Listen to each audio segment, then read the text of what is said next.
موږ ورله نکاح وتړو چې بیا داسې یو هفته بعد تپوس وکړو د واده هلک څنګه دی وایي مولانا صاحب خو جدا شوی دی ولې جدا شوی دی ښځه یې خفه وه دا د خپل خاوند ته وایي زما ستا د دې مور سره ژوند نه تېرېږي دا ورته وایي بوډۍ شوې ده دماغ وایي کار پرېښی دی ګزاره ورسره کوه مړه به شي خلاص به شو تې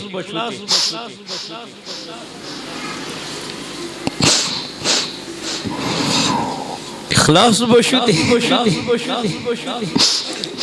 څومره بې وفا یو منګه تر یاد یې که هغه سختې وهغه تکلیفونه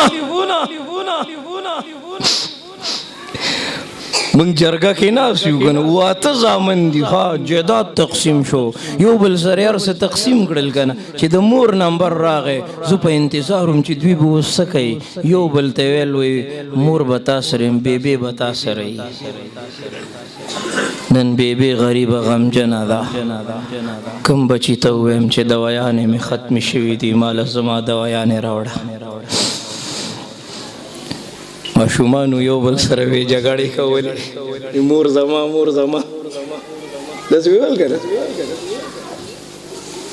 اوس 12 زامن دي 9 زامن دي یو بل ته وایي مور به تا سره یي مور غریبه غمجنه ده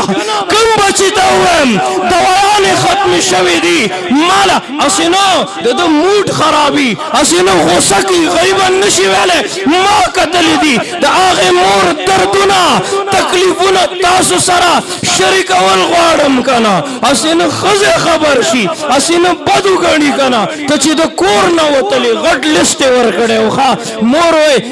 زوی وای لور وای ښځه وای تا خو وایي څه رانه وړل که نه تا خو څه رانه وړل که نه یو بوډۍ به یو ډډې ته ناست دی تسبیح ورسره وایي بچیه دې خوا راشه په دې تندي باندې ښکل کړي که نه خلک وایي څه دې رانه وړل وایي بچیه سار وتلی وی چای دې هم نه وڅښلي څه دې خوړلي دي او که نه